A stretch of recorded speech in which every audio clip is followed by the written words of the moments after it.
à toutes et tous qui êtes ici dans l'auditorium. Bonjour aussi aux personnes qui suivent Ruralytique en distanciel. Je m'appelle Florence Poznanski, je suis déléguée adjointe de l'association Ville Internet et donc j'ai le plaisir d'animer aujourd'hui cet temps d'échange, cette table ronde que Ruralytique nous a fait la gentillesse de proposer d'animer. Alors, avant de vous parler de la dynamique de la journée, de vous présenter nos deux invités ici sur le plateau et ceux que vous allez découvrir bientôt en ligne, peut-être juste vous dire quelques mots sur l'association. L'association Ville Internet est une association d'élus, représentée par des élus de petites, grandes, très grandes villes et de villages de tous les bords politiques, une association transpolitique qui existe depuis 20 ans et qui a pour mission d'accompagner les élus dans la mise en œuvre de leur politique publique numérique. Alors ceux qui fréquentent Ruralytique les connaissent peut-être, les panneaux avec les arrobases de 1 à 5 arrobases ville, village, internet. C'est donc la spécificité, le label territoire, ville et village, internet qui va vers sa 23e édition.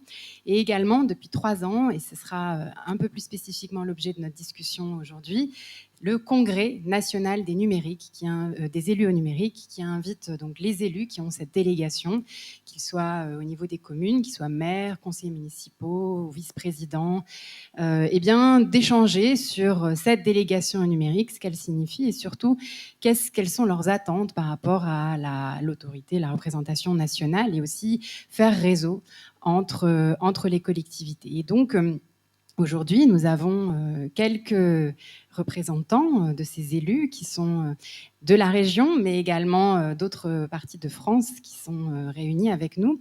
Et le défi, on va dire, il est double. D'abord, il sert donc, comme c'est devenu maintenant la tradition depuis le début de ce congrès, notre association organise donc une étape rurale de ce congrès des élus au numérique ici à Ruralytique. C'est important de pouvoir parler de ce sujet et donc d'en parler avec les élus. Donc nous allons faire intervenir les élus qui sont invités, mais aussi la salle. Et j'inviterai donc les élus qui sont ici parmi nous aussi à y contribuer. Notre méthodologie est basée sur une prise de notes. Donc j'ai mes collègues qui nous suivent à distance depuis le siège de Ville Internet, Anna Mélin et Michael, qui vont prendre l'ensemble de ces contributions, puisque tout cela va donner lieu à la rédaction d'une motion. Donc cette motion, la motion du Congrès des élus numériques, quelque part, elle commence à s'écrire aujourd'hui avec les élus au numérique. Et en même temps, le deuxième objectif de cette journée, c'était pour répondre donc à la demande de Ruralytique, de parler de la jeunesse en ruralité. C'est aussi donc de problématiser ce sujet et nous avons invité un universitaire qui est connecté avec nous. On va lui donner la parole très bientôt, Pascal Plantard, qui est spécialiste de ce sujet depuis l'Université de Rennes. Il est membre du GIS, le groupe d'intérêt scientifique des Marsouins, que certains et certaines d'entre vous connaissent peut-être. Et il vient de publier un livre qui s'appelle « Les adolescents des villes, les adolescents des champs ». Et en fait, on a souhaité commencer cet échange avec une intervention de sa part afin de nous aider toutes et tous à contextualiser ces enjeux et aussi à dresser un petit peu les lignes d'action qui incombent à la fois aux élus qui sont ici aujourd'hui et aussi à l'État afin de commencer à adresser cet échange. Et donc, sans plus tarder, je vais donc m'assurer de savoir si nos invités sont ici présents et je les présenterai ensuite. J'en profite juste aussi pour vous dire que normalement j'aurais dû être accompagnée de Claude Morin, le vice-président de l'association Ville Internet, le maire de Nouan dans la Sarthe, qui, vous le connaissez, est une personne qui ne manque aucune étape de Ruralytique et qui a malheureusement dû s'absenter pour des raisons de santé. Donc je profite de ce moment aussi pour le saluer et lui envoyer tous nos bons vœux de rétablissement. Est-ce que Pascal Plantard est ici connecté ? Absolument. Bonjour à tous. Bonjour. Alors, je vais vous donner la parole dans quelques instants. Je vais en profiter pour présenter ici nos deux invités sur place. Donc, je suis avec Florian Morel, qui est maire de Morse, village 3 arrobase 2021. Il est également vice-président de la communauté de communes de la Châtaigneraie cantalienne et conseiller départemental du Cantal depuis peu. Félicitations.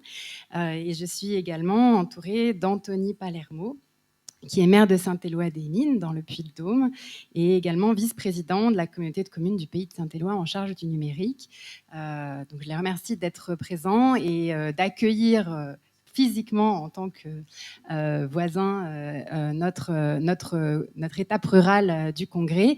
Ce que je vous propose, c'est qu'on commence donc par une intervention de Pascal Plantard afin qu'on puisse un petit peu contextualiser l'ensemble de ces enjeux. L'objectif, c'est vraiment de comprendre quels sont les effets de territoire qui se produisent, pourquoi on est obligé tellement de parler de ce sujet de l'exclusion parfois ou de la difficulté d'accès au numérique auprès des jeunes, comment ça se traduit et surtout quels sont les leviers du côté des collectivités et aussi du côté de l'État. Et donc, après votre intervention, on pourra donc commencer par un tour d'intervention de nos différents élus. Pascal Plantard, vous avez la parole. Bien, merci Florence pour cette invitation. Merci à Ruralytic et à Ville Internet. Je suis très content d'intervenir dans ce contexte parce qu'on vient de vivre une période assez cruciale. Je pense qu'on est vraiment dans une période de bascule et j'ai l'habitude de définir mon travail comme un défricheur de signaux faibles en ce qui concerne les usages des technologies numériques.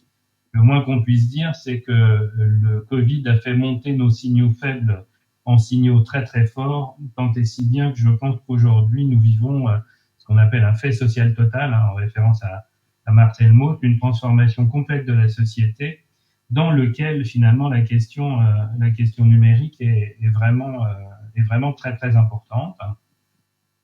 Je voudrais, avant de démarrer directement sur les travaux sur les usages numériques des adolescents et la question des territoires, peut-être donner quelques repères, quelques définitions pour qu'on soit bien d'accord du sujet qu'on va traiter. La première chose, c'est que je pense qu'il faut vite se rappeler, Ruralytic, ça finit par TIC, et les TIC, c'était comme ça qu'on appelait le numérique dans les années 90. Ville Internet est né du déploiement de l'Internet. Vous voyez bien que les mondes numériques sont aussi des mondes de mots. Et finalement, qu'est-ce qu'on entend aujourd'hui par numérique? Ce mot qui s'est imposé il y a une petite dizaine d'années et qui croise à longueur de temps avec le digital anglais. Moi, je pense que c'est très important de se rappeler que finalement, c'est une espèce de processus hybride à 4 pieds ou à 4 racines, 2 racines techno et 2 racines anthropologiques, 2 racines humaines. Les racines techno, c'est bien évidemment l'informatique, peut-être aussi l'Internet, parce que le numérique ne serait pas devenu aussi important s'il n'avait pas été transporté sur les réseaux. Mais c'est aussi ce qu'on appelle la cyberculture, qui est remplie de ce que nous appelons des techno-imaginaires. Et sur les territoires, ces questions d'imaginaire et de représentation des populations, et particulièrement des adolescents, sont très importants. Et enfin, le quatrième pied, c'est le pied des usages. Rappelons-nous toujours que les techno-imaginaires qui circulent sur les questions numériques peuvent être quelquefois des leurres utilisés par le marketing et utilisés par les vendeurs qui sont dans leur rôle à ce moment-là. Mais quand on parle des digital natives, des natifs du numérique, on est plutôt dans un imaginaire qui va nous poser beaucoup de problèmes et qui va être en confusion, qui est confusionnant et qui est complètement à l'opposé des travaux de recherche. Il y a autant de différences d'usage au sein des adolescents qu'il y en a entre les générations. Et je développerai ça tout à l'heure. Parce que cet imaginaire-là ne nous permet pas finalement de voir vraiment quel processus finalement se développe. Le dernier point que je voulais développer, c'est cette question des usages, justement. Qu'est-ce que c'est que les usages par rapport aux pratiques numériques ou qu'est-ce que c'est que l'usage par rapport à l'utilisation? Eh bien, les usages, c'est quand les utilisations ou quand les pratiques se socialisent et que nous sommes très, très nombreux à les pratiquer. Ce que je suis en train de vous dire, c'est que finalement, les technologies numériques construisent des normes sociales. Il serait plus juste, quand on parle des usages, de toujours parler de normes sociales d'usage, ce qui veut dire qu'il y a un continuum entre les pratiques ordinaires et les pratiques numériques, et que c'est particulièrement fort chez les adolescents. Euh, voilà, c'était important de vous poser ça au départ. La question de la table ronde est une question qui croise les questions numériques, les questions de jeunesse, mais aussi les questions d'inégalité. Alors d'inégalité de territoire, mais aussi d'inégalité sociale. Donc, il s'agit d'un objet très complexe à appréhender par les sciences, et en particulier par les sciences humaines, ce qui nécessite finalement des travaux sur le long terme. Et, euh, je vais vous en citer quelques-uns qui nous ont permis finalement d'identifier des lignes de force qui, j'espère, pourront alimenter la réflexion des élus et peut-être des définitions, enfin voilà, des définitions de stratégie. Le, le premier point, c'est la question de l'accès aux ressources, euh, qui est bien évidemment une question importante, puisque, on va dire, malgré un discours public national très mobilisateur autour de ça, vous savez bien que les territoires ne sont pas tous égaux vis-à-vis de l'accès aux ressources numériques. Et dans la grande enquête qui est issue, enfin, dont est issu le bouquin dont Florence vient de vous parler, là, sur adolescents des villes et adolescents des champs, on s'est vraiment rendu compte que ces questions finalement d'accès au numérique s'articulaient à d'autres questions qui sont des questions que les élus traitent quasiment au quotidien, qui sont les questions d'accès aux ressources éducatives et aux ressources scolaires. Ce que je veux dire par là, c'est que globalement, on va assister à une articulation, une accumulation de difficultés dans l'accès à ces ressources. Ce qui est intéressant, et ça c'est une des grandes découvertes finalement de l'Internet et du numérique, c'est que ce sont assez rarement les politiques européennes ou nationales qui compensent ces inégalités. C'est quasiment tout le temps des décisions à l'échelle des territoires, à l'échelle des bassins de vie.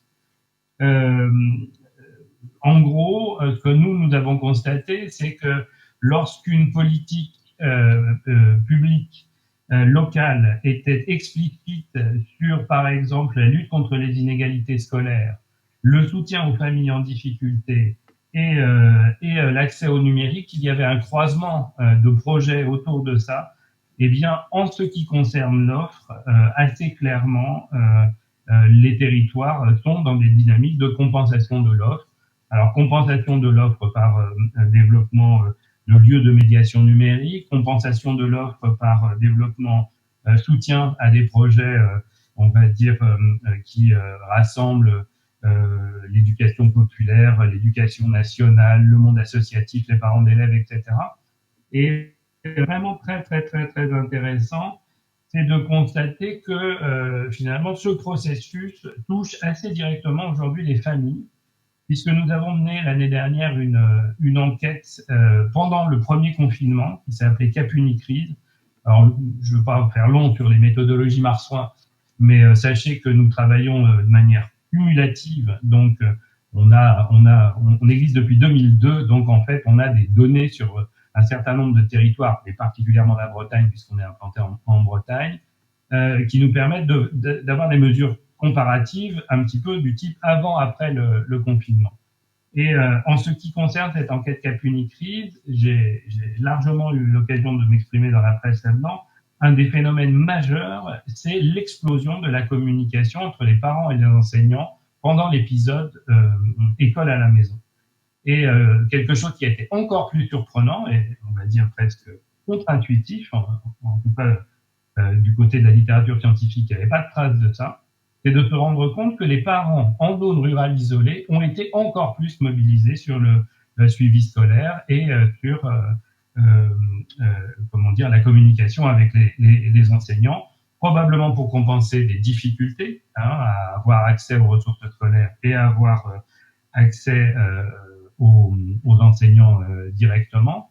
Mais le phénomène, on est en train de travailler de manière qualitative sur le phénomène, mais le phénomène vaut le coup d'être identifié. Deuxième élément vraiment important, nous sommes contraints du côté des laboratoires qui travaillent sur ces questions-là. Pour moi, c'est un grand plaisir, mais pour certains collègues, c'est un peu plus compliqué. D'articuler nos méthodologies, tout simplement parce que finalement, la typologie classique des territoires ne fonctionne plus en termes d'usage des technologies numériques, particulièrement pour les adolescents. Quand on a démarré notre enquête il y a 7 ans maintenant, la grande enquête Inéduc, 3 académies, Bretagne, Basse-Normandie, Aquitaine, 3500 élèves sondés 3 fois en 5e, en 4e, en 3e, 1000 familles, enfin vous voyez, quelque chose de très très lourd.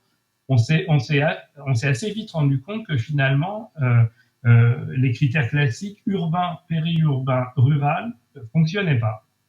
Il y avait dans les zones périurbaines des comportements numériques des familles et des jeunes qui étaient finalement très très proches des hypercentres. Et d'autres endroits en périurbain qui étaient proches des zones rurales, des ceintures de villes jusqu'à 30 ou 40 kilomètres qui avaient des comportements urbains ou périurbains et finalement des villages que l'on pouvait situer en zone rurale isolée, dont finalement les usages, les différences d'usage étaient tout à fait perceptibles entre les centres-bourgs et plutôt les hameaux. Donc ce que je suis en train de vous raconter, c'est que finalement les constats que nous avons menés à grande échelle, c'est que chacun doit aller comprendre son territoire et que dans vos territoires communaux, il y a des différences d'usage qui sont perceptibles et que la compensation ne vient pas uniquement que des questions finalement d'équipement ou de compensation. Il y a besoin d'accompagnement. Il y a besoin peut-être de démarches nouvelles et transversales. Et ces démarches, c'est un peu ce qui renvoie à la question de la médiation numérique.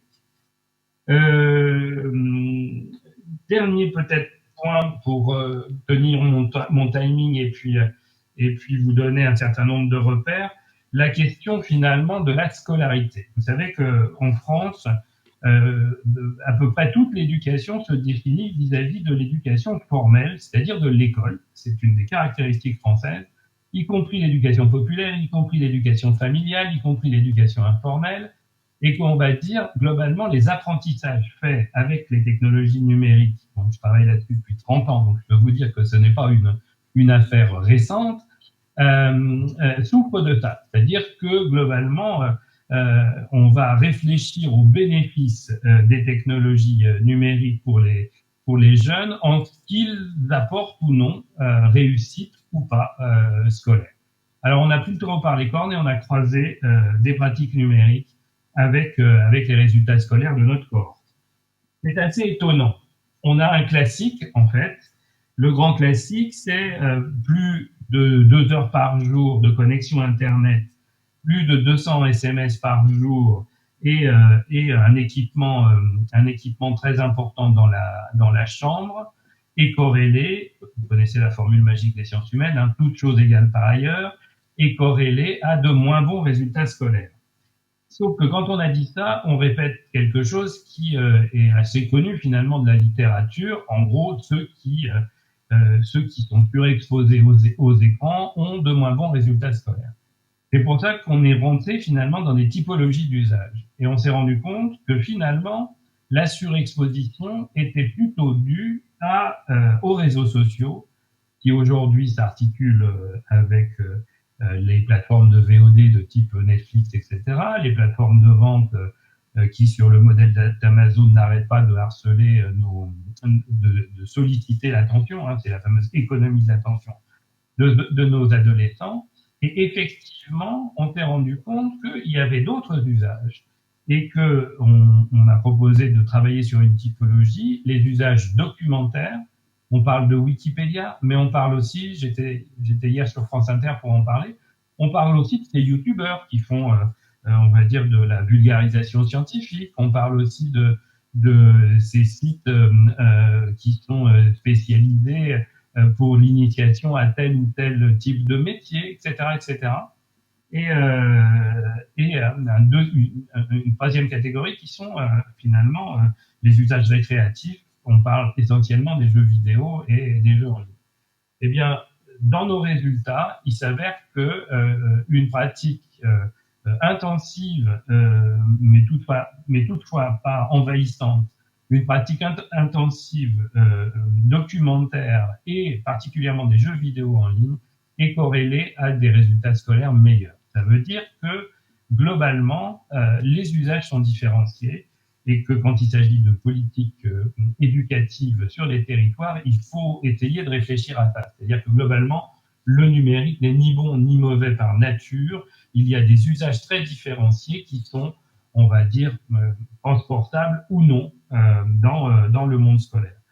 En complément de ça, on s'est aussi rendu compte qu'une toute petite partie de notre échantillon n'avait pas de pratique Internet. Et là, on s'est rendu compte que c'était des familles où les parents, pour des raisons idéologiques en fait, leur interdisaient l'Internet. Et bien là aussi, ces élèves sont en situation difficile à l'école.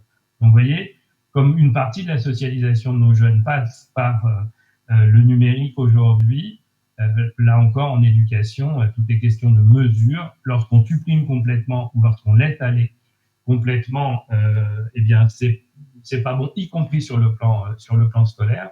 Alors que lorsqu'on accompagne, lorsqu'on regarde ce que font les jeunes, lorsqu'on identifie différents types d'usages, il est tout à fait possible d'articuler finalement pratique numérique et réussite scolaire. J'arrive sur peut-être mon mot de conclusion. Ça veut dire que vous, élus, vous mettez en position de tenter de compenser finalement les inégalités d'accès, les inégalités d'usage, et dans une certaine mesure tout un travail sur les dimensions sociales de ça. Il est absolument évident que l'appropriation des technologies numériques pour des voies d'éducation, pour des voies de professionnalisation, ensuite pour les plus âgés des adolescents, passe par la prise en compte, en fait, de ce que nous, on appelle le capital culturel numérique des familles. Et le capital culturel numérique des familles, c'est quoi? C'est cette capacité, finalement, à comprendre ce que c'est que le numérique, à comprendre ce que c'est que l'Internet, par exemple. On avait eu une expérimentation avec des jeunes de SECPA qui étaient tous suréquipés en smartphone et qui nous disaient « mon smartphone, il n'a pas d'Internet ». En fait, c'est la représentation de l'Internet qu'il n'avait pas. Et je reviens sur mon histoire de digital native. En fait, à force de dire que les jeunes sont tombés dedans quand ils étaient petits, moi j'appelle ça le complexe d'Obélix, ils n'auraient pas besoin de la potion magique de l'éducation pour être accompagnés.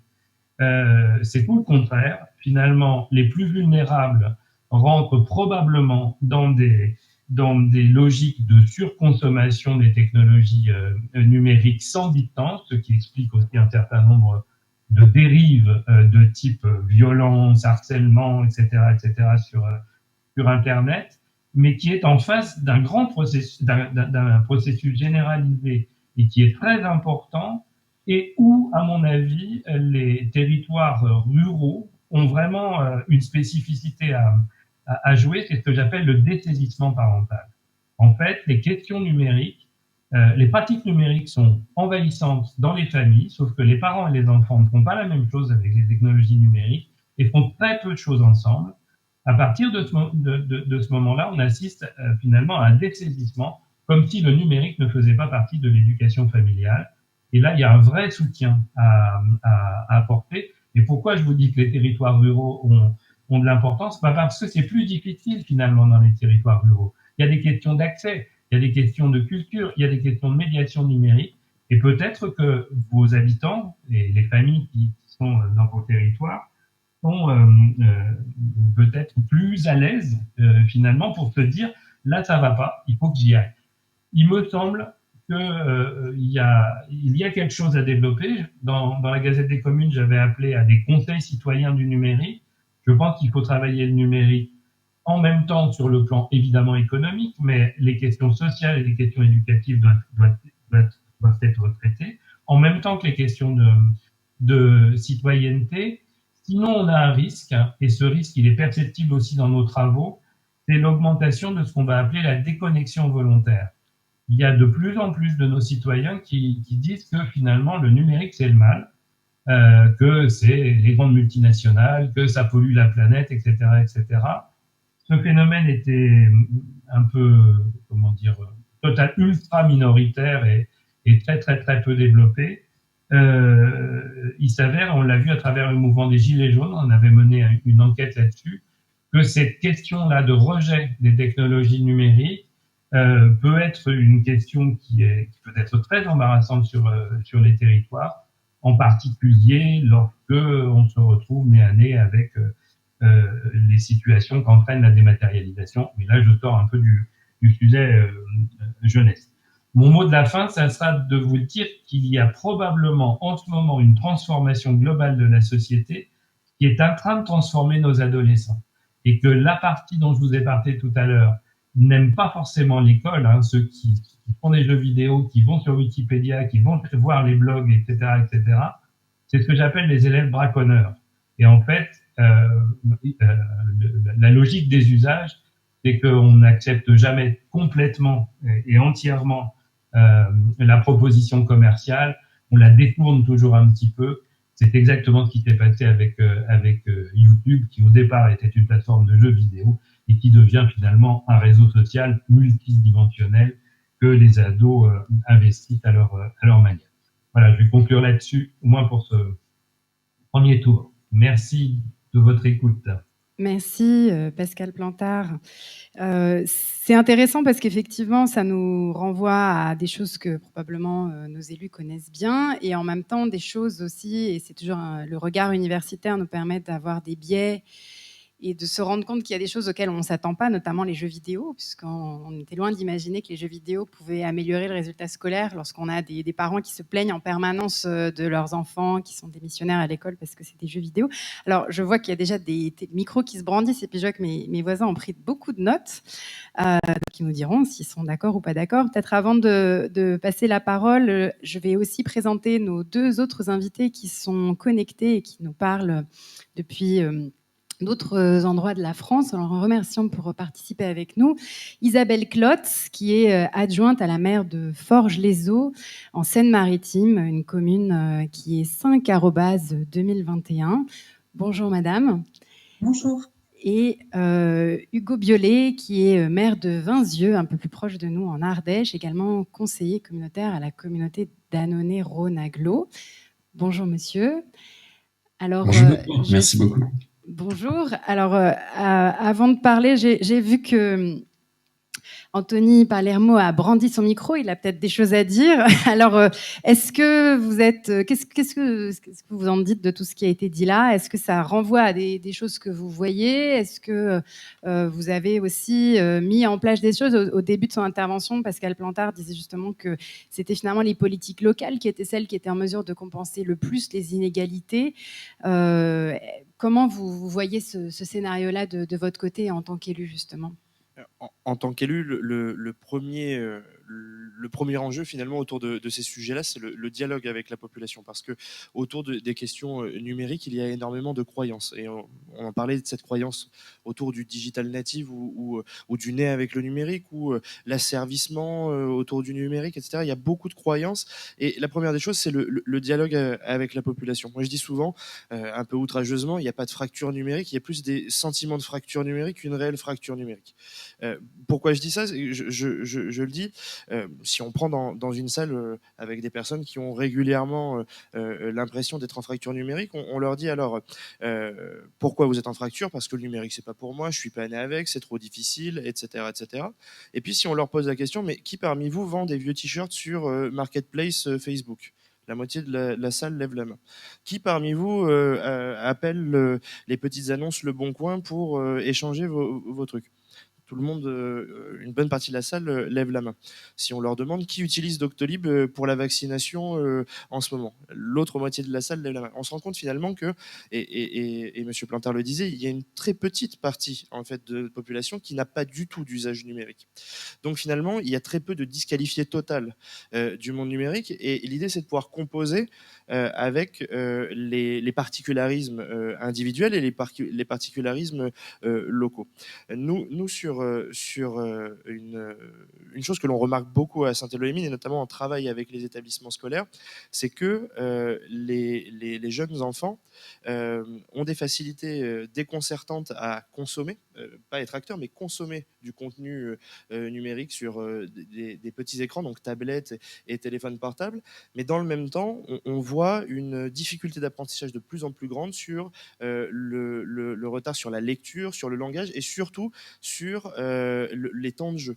Il y a quelque chose auquel moi je crois profondément, c'est le droit de s'ennuyer. Et ça, je pense que c'est une des plus belles richesses qu'on peut avoir sur nos territoires ruraux, c'est la possibilité de s'ennuyer dehors, dans la nature, etc. Et c'est une richesse que l'on n'a pas forcément partout en France. Je pense que c'est une des particularités sur lesquelles on doit appuyer, c'est cette notion de sobriété numérique, à un moment donné, la possibilité de se déconnecter. Et effectivement, l'éducation doit être un vecteur particulier. Donc, je pense qu'il y a aussi un travail sur, comme on dit souvent, il faut savoir manger à des heures régulières, sans parler peut-être de consommation ou d'action numérique à des heures régulières, mais il y a aussi une notion de rythme et d'équilibre à trouver. Et je pense que autant les parents que les enfants doivent essayer de trouver cet équilibre-là. La difficulté peut-être sur la question des parents, c'est puisque c'est ce qui va découler sur l'enfant, c'est peut-être la difficulté pour eux à comprendre les dangers et les biais qui peuvent y avoir. On le voit simplement sur comment dire, sur les biais de recherche sur Internet, cette suspension d'incrédulité qu'il peut y avoir globalement dans notre population, c'est-à-dire vue sur Internet, donc crédible. Et bien du coup, les parents ont du mal, entre guillemets, à comprendre je vais aller sur un mot un peu fort, mais l'aliénation qu'il peut y avoir derrière de leur enfant vis-à-vis de l'outil. Et ça, je pense que c'est vraiment fondamental, c'est réussir à travailler, notamment avec les parents, sur les rythmes de consommation au travers des écoles. Et je pense aussi que dans les outils numériques utilisés à l'école, la question du rythme, de quand est-ce qu'on utilise un support numérique, quand est-ce qu'on va dehors faire une classe nature, quand est-ce qu'on va mettre les pieds dans la boue, quand est-ce qu'on va apprendre à coder, toutes ces choses-là, je pense que c'est une question d'équilibre. Ça ne peut pas être un tout. Et c'est aussi une leçon qu'on doit avoir en tant que décideur public. On parle souvent de smart village par opposition à la smart city, qui se veut un petit peu comme le Big Brother c'est-à-dire Big Brother watching you, etc., avec comme finalité l'outil numérique. Je pense que l'idée, c'est véritablement de remettre l'outil numérique au service de l'humain. Et ça, c'est aussi une tentation à ne pas céder en tant qu'élu, c'est de se dire, bon, ben alors, le numérique est un produit miracle qui va m'aider à gérer mes process, générer des économies, me relier avec la population qui reste de plus en plus chez elle, et voir ça comme une finalité. Il y a déjà aussi cette notion pour nous aussi de retenue à avoir sur le sujet. Oui, ce que vous dites d'ailleurs sur la difficulté par rapport au sens critique, ça renvoie un petit peu à à ce que disait Pascal Plantard sur le capital culturel numérique familial. Alors, je vais peut-être me tourner vers nos élus qui sont en ligne pour m'adresser à Isabelle Klotz. Vous êtes adjointe aussi en charge de la vie citoyenne et associative dans votre commune. Vous me parliez aussi en tant que commune, vous avez mis en place un espace d'échange et de partage. Donc on parlait effectivement des rapports familiaux avec le lien entre le numérique et les enfants. Et finalement, vous parlez aussi du lien. Comment on renvoie ça et on le voit au niveau de l'espace collectif et de la mise en commun dans la collectivité? Alors, j'ai très peu de recul, parce que je suis nouvelle élue, comme je vous l'avais expliqué, mais on se rend compte, oui, quand on a ce problème de communication, de lien qui est fait entre effectivement ce qui est proposé, ce qui est à la disposition des familles, des enfants, et ce qui est utilisé réellement enfin dans la façon dont c'est utilisé par les enfants. Donc nous, au niveau de Forges-les-Eaux, on a quand même ce gros projet de médiathèque avec un pôle multimédia dans lequel justement on voudrait faire beaucoup d'éducation. Et sur ce projet actuellement, on travaille avec les professeurs des collèges, lycées et écoles de la ville. Je ne sais pas si vous m'entendez. Oui, oui, tout à fait. Et justement, là, on parlait un petit peu de... Je ne sais pas, peut-être vous avez des points sur lesquels vous souhaitez réagir par rapport à la présentation de Pascal Plantard. Cette idée aussi que finalement, les différences entre l'urbain, le périurbain ou le rural sont moins importantes que les différences d'usage d'une famille à l'autre ou d'un profil à l'autre. Oui, je pense que effectivement, c'est une analyse qui est tout à fait juste. De toute façon, on a dans nos petits villages, nous, un problème évident d'éducation. On a encore de l'illettrisme en Normandie, ça c'est certain. Et effectivement, on n'est pas toute la population n'a pas le même recul par rapport à l'utilisation d'Internet et d'où l'importance effectivement de l'éducation. Merci. Alors, je vais passer maintenant, retourner sur le plateau avec Florian Morel. Vous êtes aussi élu en charge de l'éducation, si je me trompe bien sur les questions éducatives. Voilà. Et donc, il y avait cette discussion intéressante sur, par exemple, le fait que quand on touche les élèves dans le cadre du Covid, finalement, on touche aussi les familles. Donc, il y a une espèce de, je ne sais pas si on peut appeler ça un effet rebond, mais en tout cas, c'est une extension un petit peu de... Et on se rend bien compte que c'est le cœur du sujet, je trouve, autour du noyau familial. Comment, vous, en tant qu'élu, vous avez réussi à mettre en place des politiques par rapport à l'éducation qui vous ont permis justement aussi d'atteindre les familles? Est-ce que c'est là un des sujets problématiques de votre côté? Alors oui, tout à fait. Alors, je vais rebondir avec suite aux interventions de M. Plantard et de mon homologue Anthony Palermo. Alors, ce qui est intéressant, je pense qu'on doit être de la même génération. Et nous, justement, on est la dernière génération avant les digital natives, parce que justement, on n'est pas né avec l'outil numérique et on a grandi avec. Mais nous, on avait une vision du numérique qui n'était pas justement seulement l'Internet, c'était tout ce qu'on faisait sur l'ordinateur. Et donc, on apprenait aussi bien du Word que du Excel, justement beaucoup à l'école. Et pour nous, le numérique, ce n'était pas que l'Internet. Et aujourd'hui, on le voit bien, et M. Plantard l'a bien dit, pour beaucoup, le numérique, c'est Internet seulement. Alors que c'est beaucoup d'autres choses, c'est beaucoup d'outils, c'est des logiciels, c'est de la programmation, et c'est beaucoup plus large que ça. Et donc, ce qui est intéressant, il faut continuellement, même si on dit ils sont nés avec, il faut continuellement leur apprendre à utiliser ces outils pour aller chercher le meilleur de chacun de ces outils. Donc, première des choses, c'est le numérique à l'école. Je pense, tout à l'heure, on l'a dit, que c'est au niveau local que justement on peut vraiment amener de l'équité, justement, pour gommer les différences par rapport à ce qu'on peut trouver dans un foyer. Et donc, nous, dans les collectivités locales, on peut travailler. Donc, le numérique à l'école, c'est équiper, bien sûr, les classes de TBI. Maintenant, nous, sur la commune de Morse, on va équiper vraiment de moniteurs électroniques ou vraiment de tableaux interactifs où l'enfant vient, dessine sur le tableau, on fait le screenshot par l'instituteur, ça peut être envoyé en devoir à la maison. Donc vraiment, il n'y a plus de frontières. Mais il faut faire plus que seulement l'outil, il faut apprendre à savoir l'utiliser.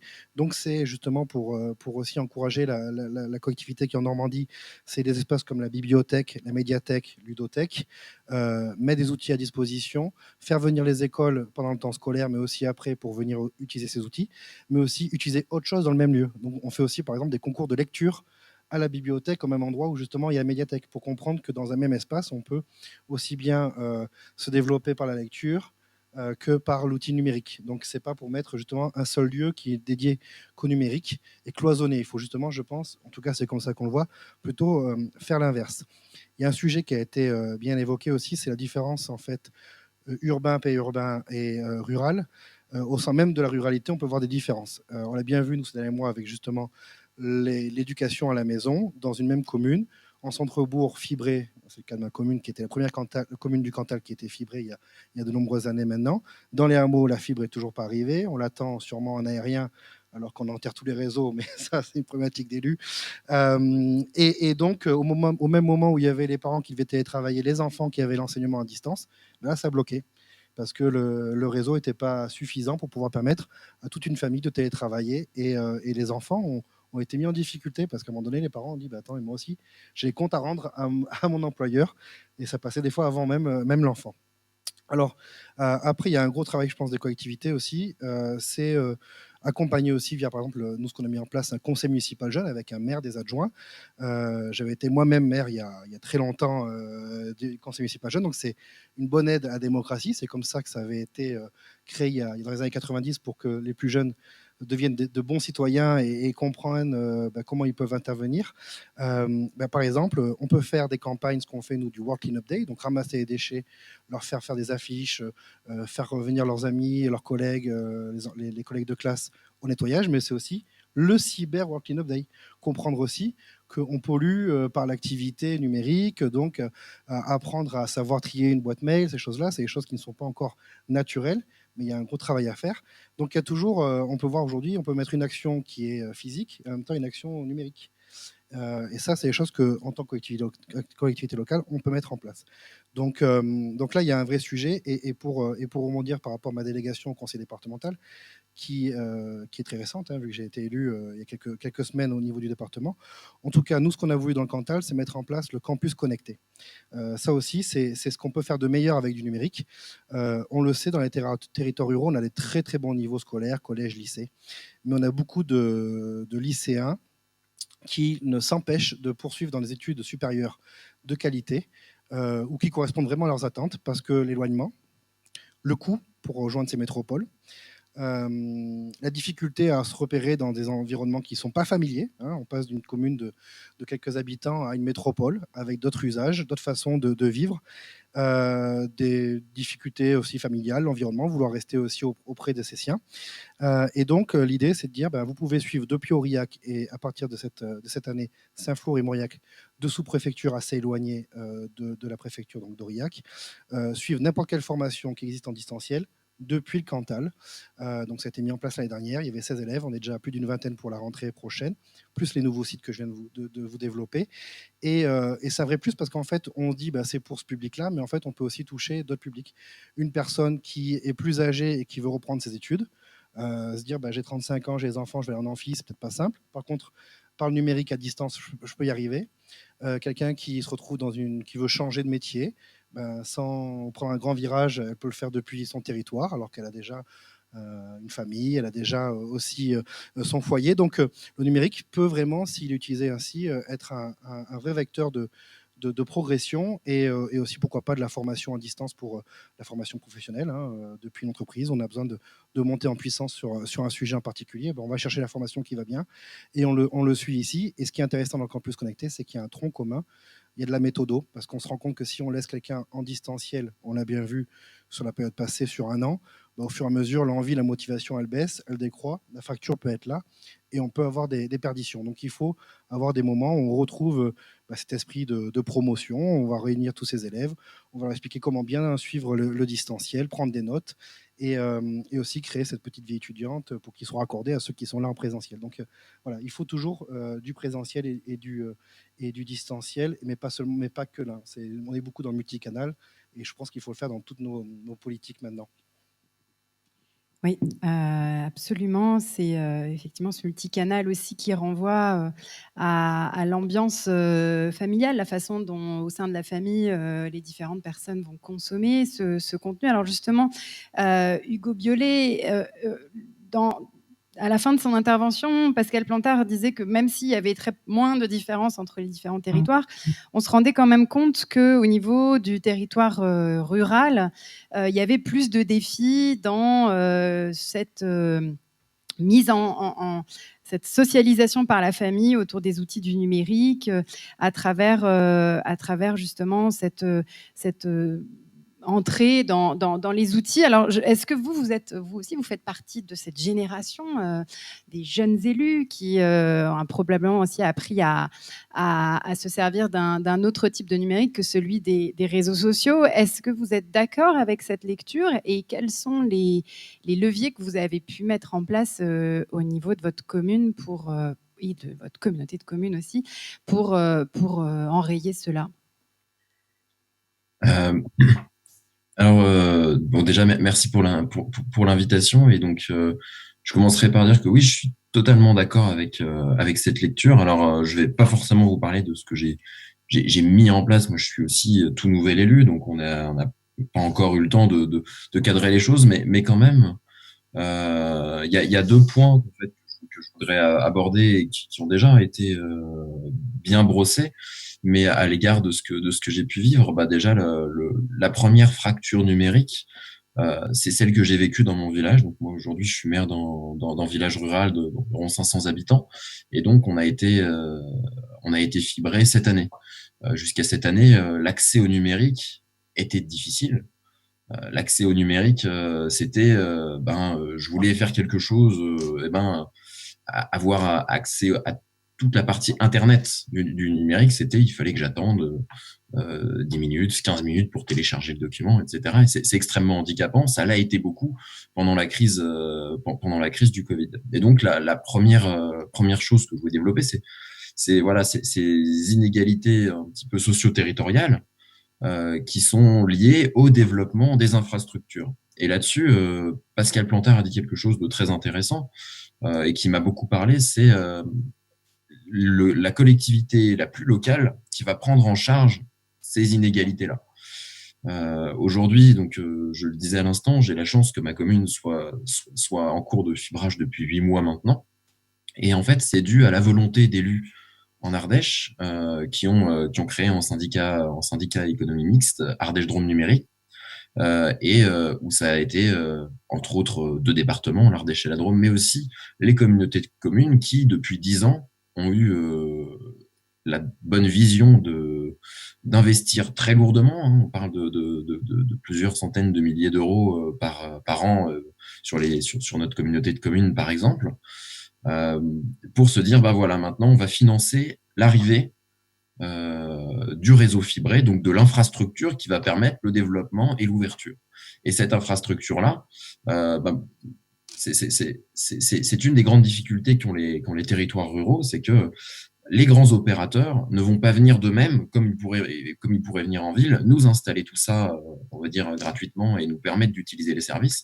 C'est aux élus locaux de trouver les parades et de trouver aussi les financements. Donc et c'est des points qui sont très importants parce que pour une commune, et moi j'en suis dans ce stade-là, je remarque l'opportunité qu'on a là. Une opportunité déjà quantitative pour ma commune parce que moi, la première question, quand quelqu'un veut venir s'installer à Vinzieux, la première question qu'on vient me poser ou qu'on vient poser à la mairie, c'est est-ce que vous avez un bon réseau? Est-ce que vous avez la fibre? C'est une question que j'ai eue 100% du temps à chaque fois que quelqu'un veut des informations sur le village. Donc, on voit que c'est un facteur déterminant pour le développement et notamment pour tous les jeunes, ce qu'on appelle parfois les néo-ruraux qui viennent de la ville et qui veulent s'installer à la campagne. Et puis, c'est aussi une vraie chance du point de vue qualitatif, parce que je vois que ça permet de développer ensuite tout un tas d'éventails d'offres de services. Et là, je prends l'exemple, par exemple, dans le commerce que je suis en train de monter, l'accès à un bon réseau était un prérequis essentiel et nécessaire à l'installation de ce service-là. Et ça pourra l'être. Et là, je suis dans cette étape-là où je me dis, maintenant que l'infrastructure est là, qu'est-ce qu'on va pouvoir faire? Comment est-ce qu'on va pouvoir le transformer? Et quels vont être les nouveaux services qu'on va pouvoir y apporter? Et bon, je voudrais peut-être maintenant me recentrer sur la jeunesse, parce que et j'ai écouté dans les différentes interventions beaucoup de choses qui ont amorcé un petit peu ce que je voulais dire. Je vois vraiment le numérique qui peut être autant facteur d'inégalité que facteur d'égalité. Je voulais justement parler, et donc j'aurais pas forcément besoin de réexpliquer ce que c'est, d'une démarche que je trouve extrêmement intéressante en Ardèche, qui est justement pareil, les Ardèche Campus Connectés. Donc je vais essayer de l'aborder sous un autre angle. Ce que je trouve très intéressant là-dedans, c'est que l'accès au numérique, je crois qu'il y a une fracture numérique qui est une fracture sociale, avec dans tous les territoires et dans toutes les strates de la société des inégalités d'accès à l'outil numérique, que ce soit acheter un ordinateur de qualité, que ce soit avoir une connexion Internet, que ce soit avoir les logiciels. Et ce que permet les campus connectés, c'est d'arriver dans un endroit où on a le matériel, où on a le cadre, de la même manière avec les coachs, etc., la vie sociale qui en découle, et de pouvoir continuer ses études. Continuer ses études pour quelqu'un qui ne peut pas forcément ou qui ne veut pas forcément aller en ville pour des raisons économiques, pour des raisons sociales, pour des raisons, par exemple, de handicap aussi. Et donc, ces initiatives sont intéressantes et elles font écho à quelque chose. C'est que le numérique, qui m'est cher, c'est que le numérique s'est construit en réseau. L'Internet se construit en réseau. Et je trouve que de réussir à passer de ce réseau-là, qui est le réseau web, à un réseau en termes de services, en l'occurrence l'université et les études supérieures, c'est quelque chose de très intéressant, parce qu'on a une université qui peut être, par exemple, à Lyon, à Paris, à Grenoble, etc., et dans toutes les villes, et avoir des antennes, des campus qui permettent de projeter ce savoir-là qu'on apprend dans les villes et dans les grandes villes, au cœur du territoire, au plus proche de nos territoires ruraux, et donc d'aller toucher de nouveaux types de personnes, de nouveaux types de réseaux. Et ça me paraît un vecteur essentiel du développement et du monde de demain, si on peut l'appeler comme ça, même si ça reste de grands mots. Et je voulais finir par évoquer autre chose qui est essentielle, mais qui a déjà été bien débroussaillé avant, c'est cette utilisation aussi qu'on a du réseau. C'est comment est-ce qu'on fait, nous, dans la politique jeunesse, qui est une politique que je suis particulièrement, comment est-ce que on va utiliser le numérique pour briser l'écran, pour aller, alors à la fois chercher des jeunes dans les différents dispositifs qu'on peut mettre en place pour qu'ils soient au courant de leurs droits, pour qu'ils sachent quels sont les services, et pour qu'on puisse les ramener jusqu'à nous, et que derrière, ils puissent profiter des services qu'on peut proposer en tant qu'accueil jeune, en tant que mission locale, par exemple. Et donc, comment est-ce qu'on va investir et s'approprier les réseaux pour que, justement, on passe de ces jeunes qui vont aller utiliser et faire de la consommation ou de la surconsommation du réseau, pour qu'on puisse leur en apporter quelque chose. Et la deuxième étape, c'est, et là on est dans des choses que je ne maîtrise pas moi personnellement, mais qui me semblent importantes à évoquer, comment est-ce que on va traiter cette fracture numérique sociale, amener à dire, voilà, il y a l'Internet du réseau social, mais il y a aussi l'Internet je peux aller chercher les informations qui m'intéressent, je peux aller sur Google Scholar ou tous ces autres sites pour aller m'approvisionner en ressources scientifiques, ou alors aller voir un vulgarisateur sur YouTube, comme on l'a évoqué. Et comment est-ce qu'on fait cette éducation-là au numérique avec ces flots d'informations qui sont là, mais qui ne sont plus du tout triés. Et ça a l'air évident, mais ça ne l'est pas du tout que de savoir bien traiter une information, bien la trier, bien la critiquer. Et ça reste un des enjeux majeurs, je crois, dans ce que l'on fait de l'infrastructure qui est mise à notre disposition. On peut avoir de très belles routes, si je peux y employer cette métaphore, et des routes très bien entretenues qui sont l'équivalent, bah voilà, quand je me connecte, tout fonctionne, j'ai les bons outils pour ça. Mais si derrière, après, on ne sait pas les utiliser, on ne peut pas les utiliser correctement, et ben là, derrière, on crée les inégalités et derrière, on crée les mauvais usages qui peuvent en découler. Donc voilà un petit peu les différents points que je voulais aborder au travers de ce que je vois autour de moi sur mon territoire. Merci. Et aussi dans les différentes interactions que je peux avoir de manière générale. Voilà, merci beaucoup. Et oui, utiliser le numérique pour briser l'écran et sortir du complexe d'Obélix, si on revient sur ce que disait Pascal Plantard tout à l'heure. Alors, c'est le moment où je sais que vous avez d'autres remarques. On va faire un tour de table aussi pour que les uns et les autres puissent reprendre la parole, mais c'est le moment aussi où je me tourne vers la salle, puisque dans le cadre de congrès des élus au numérique, il ne s'agit pas simplement de faire parler ceux qui sont à l'écran ou bien sur cette salle, mais aussi les autres élus qui participent aussi à Ruralytic. On a donc débroussaillé avec pas mal de sujets autour des sujets. En même temps, vous avez aussi des choses qui n'incombent pas forcément que aux collectivités locales. Et c'est vrai que l'exercice aussi du congrès, c'est justement de faire remonter en généralité et manifester aussi les attentes des élus auprès de l'État ou auprès des autres collectivités régionales. Est-ce qu'il y a parmi les personnes qui sont présentes ici des personnes qui souhaiteraient intervenir justement pour contribuer à ce débat et intégrer un peu, parce que je vous le rappelle, les interventions que vous faites sont prises en compte dans le cadre de la consultation pour la préparation de la motion du Congrès national des élus numériques qui va se tenir le 7 octobre. Alors je ne vois pas encore de main se lever. Ah ben voilà. Si, alors ce que je vais vous faire, parce que justement notre idée c'est que vous puissiez apparaître à l'écran, c'est que je vous invite à vous asseoir ici. En plus c'est bien, on a tendance à beaucoup écouter. Venez monsieur et prenez place avec le micro. Vous allez rencontrer mon collègue Antonin Hofer qui vous accueille aussi au stand à l'entrée, avec peut-être lequel vous avez déjà parlé. Si vous souhaitez... Alors oui, si vous voulez, ou bien là. Enfin, l'idée, c'est juste que vous puissiez intervenir. Prenez le micro, c'est ce qui compte. Et s'il y a d'autres personnes qui souhaitent aussi parler, rejoignez-nous, asseyez-vous aussi auprès de nous, puisque le but, c'est vraiment qu'on puisse continuer d'échanger. Et puis, dans une quinzaine de minutes, on reprendra après justement le tour de table pour les mots conclusifs. Si vous pouvez aussi vous présenter. Oui, bonjour, Cyril Cotona, je suis maire de la Devèze-Rivière. 230 habitants, département du Gers, 190 000 habitants. Vous voyez à peu près où on est un peu plus petit que le Cantal. Voilà. Président de l'association des maires ruraux du département du Gers. Bon, je suis informaticien, je travaille à l'université Paul Sabatier. Je fais partie d'une génération qui a connu l'avènement de la fenêtre. Windows, Linux. Donc moi, j'ai commencé l'informatique, je travaillais sur de la programmation en Pascal.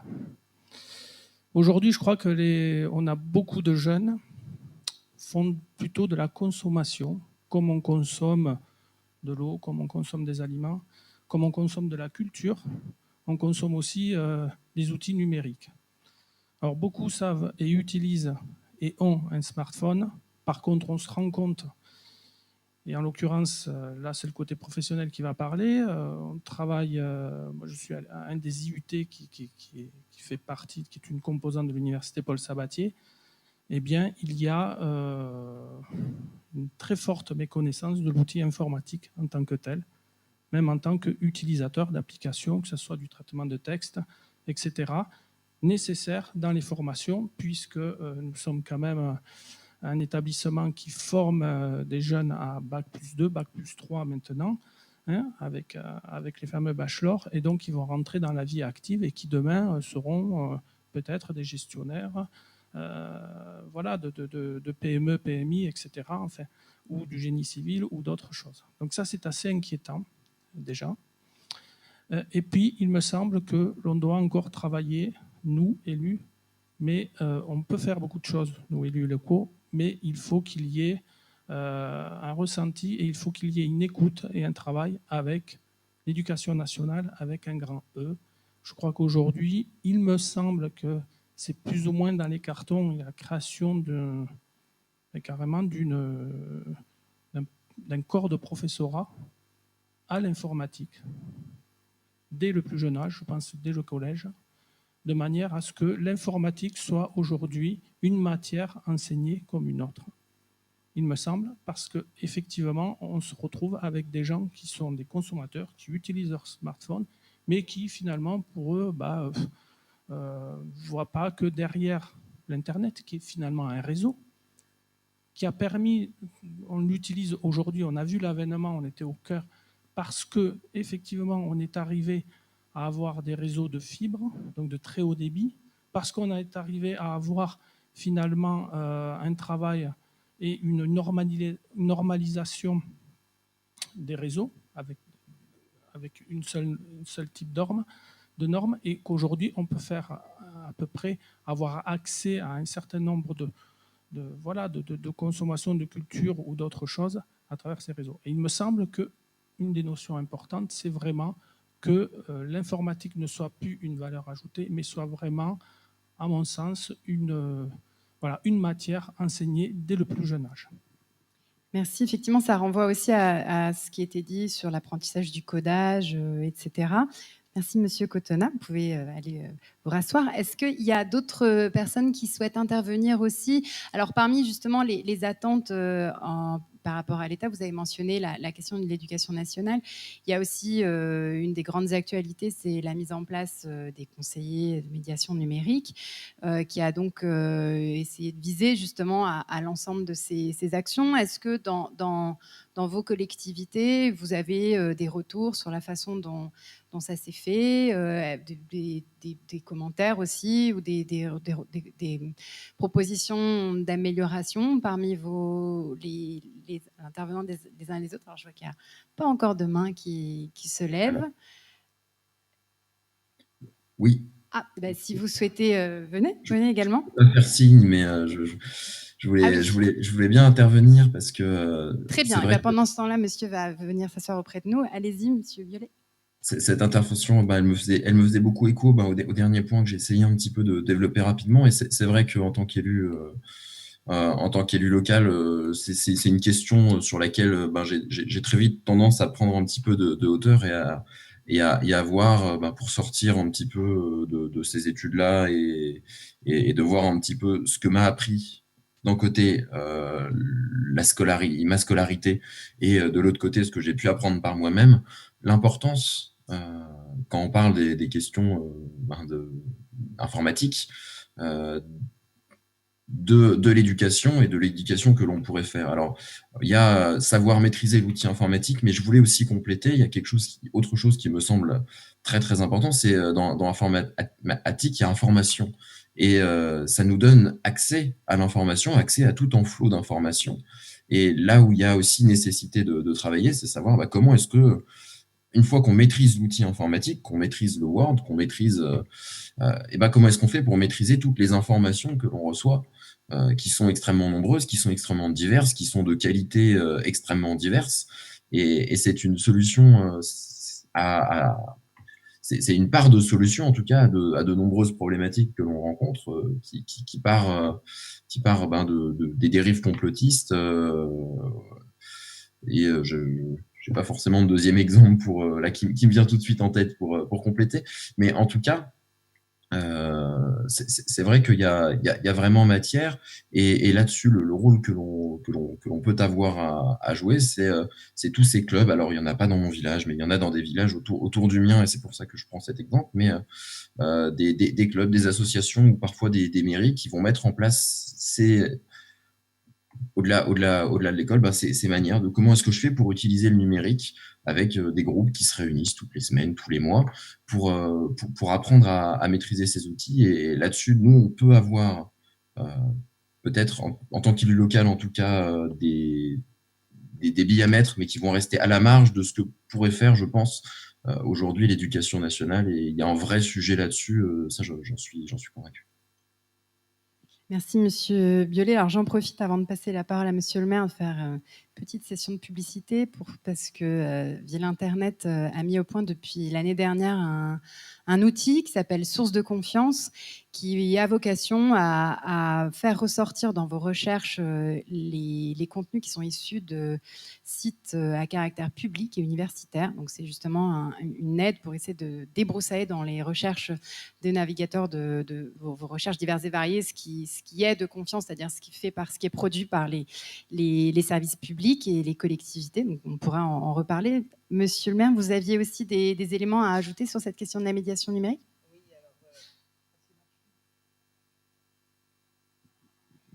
Elle a été arrêtée à mon insu.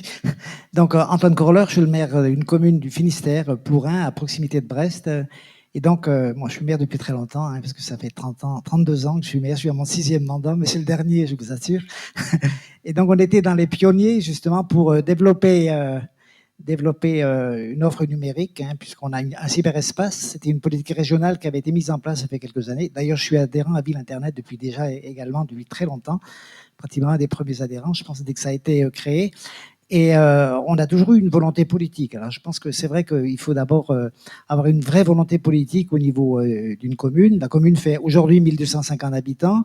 Quand j'étais le maire, elle faisait moins de 900. Donc, on est quand même une population plutôt qui est jeune, qui a beaucoup agrandi, beaucoup de primo-accédants qui accèdent chez nous. Et on a à peu près 90% des gens qui sont propriétaires. Donc, c'est une caractéristique aussi un petit peu particulière. Mais vous savez que les Bretons sont très attachés à leur maison individuelle. Donc, nous avons créé notre cyberespace, ça fait plus de 20 ans. Il a été inauguré en l'an 2000. Et après, c'était à l'époque où il y avait les emplois jeunes. Vous vous rappelez sans doute certaines époques. Et on fait un peu le parallélisme aujourd'hui avec le conseiller numérique. Et en fait, à l'époque, beaucoup de cyberespaces se sont créés. Et avec les ressources humaines, une fois que les emplois jeunes ont disparu, beaucoup de communes ou de communautés de communes, on ne parlait pas de communauté de communes, à l'époque, c'était pas tout à fait. C'était soit des associations, soit les communes ont laissé tomber leur cyberespace parce que je pense qu'aujourd'hui, l'accompagnement est indispensable. Plus que jamais. Je sais qu'à l'époque, on nous disait, oui, mais Internet, ça va être une mode. Et puis, vous aurez appris aux gens à se servir d'Internet et puis après, c'est fini, quoi. Et en fait, quand on voit l'évolution du numérique depuis quelques années avec le développement des smartphones, de tous les usages, de toute la dématérialisation liée aux démarches administratives, etc., on s'aperçoit qu'on l'a dit à maintes reprises ici, globalement, on estime qu'il y a à peu près 13 millions de Français qui sont déconnectés, qui savent utiliser un smartphone, mais pour effectivement les réseaux sociaux, mais pas pour faire les démarches administratives, pas pour faire aller sur des sites qui sont plus, entre guillemets, instructifs ou éducatifs que vraiment TikTok ou des trucs comme ça, quoi, hein, qui n'apportent pas obligatoirement la même chose qui est souhaitable en usage de la vie quotidienne, quoi, même si effectivement c'est récréatif ou c'est des nouveaux usages que l'on peut avoir. Et donc, on a aussi postulé, dès qu'on a eu connaissance d'appel à projet pour conseiller numérique, alors qu'on n'est pas les plus mal lotis, hein, comme je dis tout à l'heure, pour fédérer un certain nombre de communes autour du cyberespace qui existe toujours, puisqu'on avait 2 agents. Donc, effectivement, c'est quand même une volonté politique forte. Hein. Ça aurait été peut-être plus visible d'avoir quelqu'un qui soit des ouvriers communaux et qui nettoie des espaces verts que d'avoir 2 conseillers numériques qui sont effectivement à l'usage de tout le monde. Et ça dépasse largement le cadre de la commune. La commune, comme j'ai dit tout à l'heure, fait 1250 habitants, mais la moitié des usagers du cyberespace viennent d'ailleurs. Donc, je crois que cette mutualisation, elle est indispensable. Et aujourd'hui, on a donc postulé pour un conseiller numérique. On a été retenu au niveau de la préfecture et l'ANC. Et donc, il a commencé le 7 juin, alors que les formations n'étaient pas en place. Ce que je peux dire, c'est qu'effectivement, ça a quand même été lancé au niveau du ministère d'une façon un peu rapide, avec un site internet qui n'était pas du tout approprié, enfin qui n'était pas bon, qui n'était pas finalisé. Je pense que ceux qui l'ont utilisé, avec des profils alors de candidats qui sont très très hétérogènes. Ça m'a surpris. Je pense que Je pense que ça peut être, enfin, on a intérêt d'être très sélectif par rapport au recrutement, parce que quand on voit que minimum il y a 125 heures de formation, qui peut aller jusqu'à 400 heures de formation, à 400 heures de formation, je pense que c'est vraiment quelqu'un qui part de zéro, quoi. Et que c'est quelqu'un qui part de zéro et qui va, entre guillemets, conseiller et former des jeunes ou des moins jeunes aux usages du numérique, ça risque d'être un peu pénible. Enfin, c'est compliqué. Je ne sais pas ce que vous en pensez, mais en plus, aujourd'hui, on a les CV qui sont joints aux candidatures. À l'époque, il n'y en avait pas, donc il fallait solliciter les uns et les autres sur la plateforme avec une localisation qui n'était pas non plus bien faite, puisqu'il y avait des candidats. Moi, je suis vraiment à côté de Brest, des candidats de Rennes qui venaient ou du Morbihan. C'est un peu loin quand même pour postuler pour un poste pour des gens qui vont gagner un peu plus que le SMIC, quoi. Donc, je pense qu'aujourd'hui, moi, je pense que l'initiative est très bonne. Après, se posera quand même la question de la pérennité de ces emplois. Parce que Dans là, 2 ans, c'est fini. moi, j'ai jamais été un consommateur, entre guillemets, de personnel où on profite des opportunités qui sont financées par l'État pour ensuite arriver à une période où, effectivement, le jeune, on lui dit, débrouille-toi, quoi. Je pense que dans la mesure du possible, on essaie de pérenniser les postes. C'est ce que j'ai fait à l'époque quand on est passé des cyberespaces financés par les emplois jeunes. On a quand même consacré une part importante de notre budget pour financer ces postes qui ont été pérennisés et qui aujourd'hui, il y a un de nos agents qui a intégré le service commun à la communauté de communes. Donc, ça a aussi été un bon tremplin pour lui, pour le service informatique. Et puis, on a un autre qui est animateur et qui permet effectivement, au-delà de l'école, accueillir les gens et qui, effectivement, sera épaulé aujourd'hui par le conseiller numérique. Voilà. Merci, merci Monsieur Collin. Alors, je vois que vous voulez réagir. Est-ce qu'on va réussir à pérenniser ces postes dans 2 ans? En tout cas, je l'espère, puisqu'effectivement, c'est un enjeu. Je pense que le travail, on va dire, d'évangélisation numérique ne sera pas arrivé à son terme d'ici 2 ans. Pour revenir sur la question du recrutement, moi, je pense plutôt que l'hétérogénéité des candidats est plutôt une force sur ce type de dispositif. Pourquoi?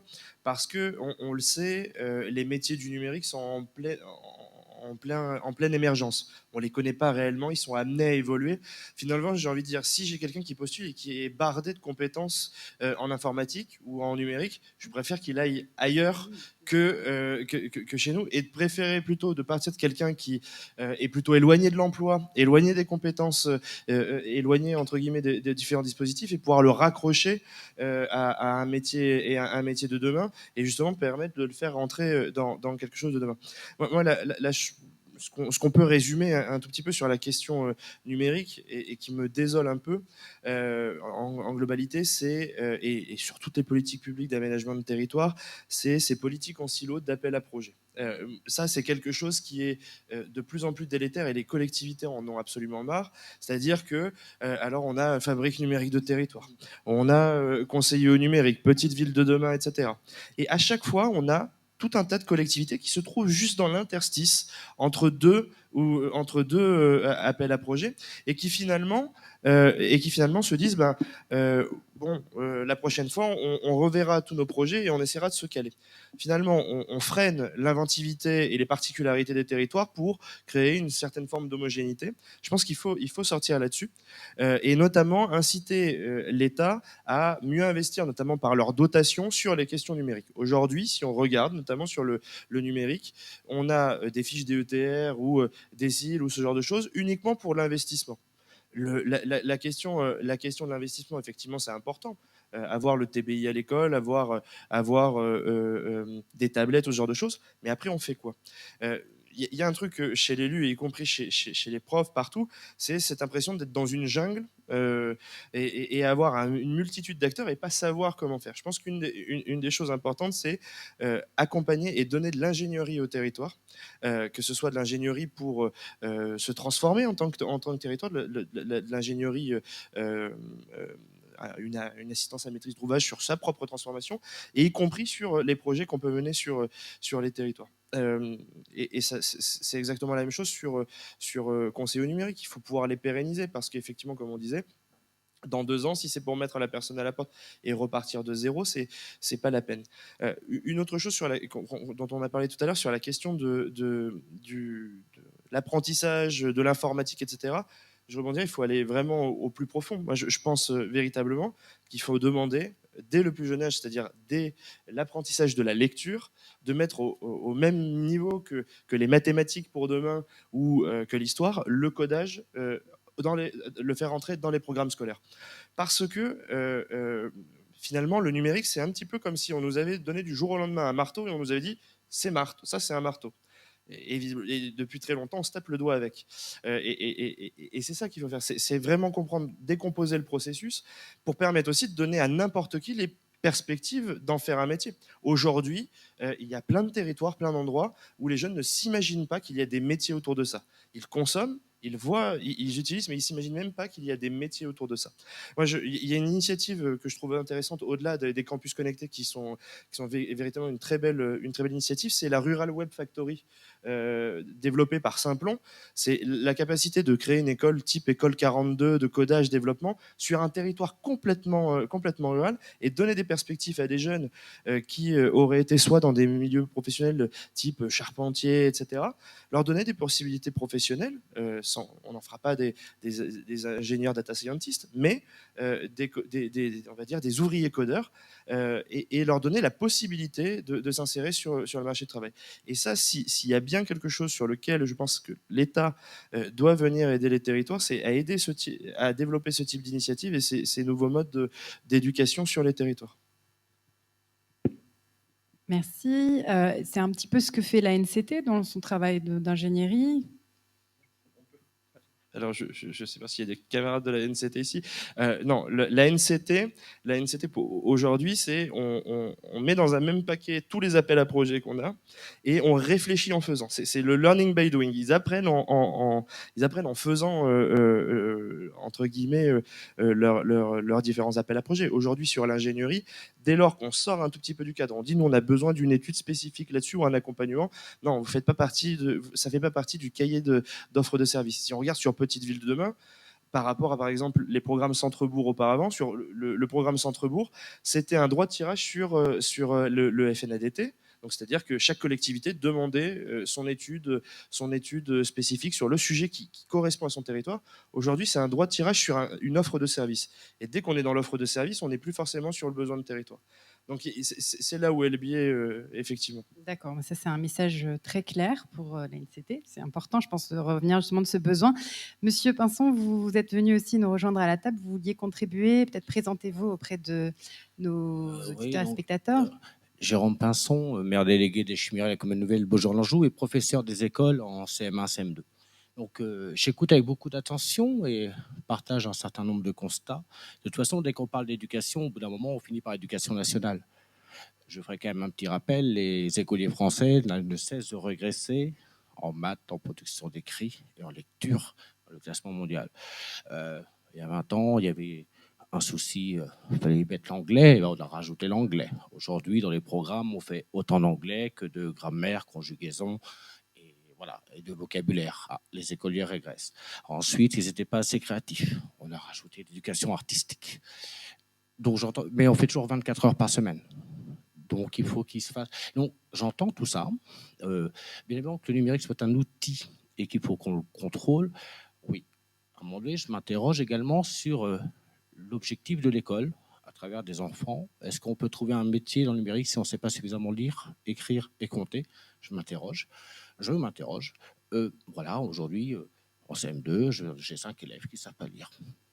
Finalement, on se sert du numérique comme outil différent, si on n'a pas réussi à travers le livre. C'est effectivement un outil. Mais voilà, dès qu'on parle d'éducation, on revient sur l'éducation nationale. Et je pose la question également de la formation des enseignants. C'est OK. La formation, c'était il y a 20 ans. Moi, j'ai 18 heures de formation obligatoire par an. Bon, on ne m'a jamais parlé de numérique. Donc, je le précise quand même. Et là, d'un seul coup, voilà. Toujours au détriment de quoi? Au détriment de l'histoire du monde pour comprendre la vie. Qu'est-ce qu'on va faire des jeunes adultes? Comment on les construit? Donc, voilà, ça m'interroge.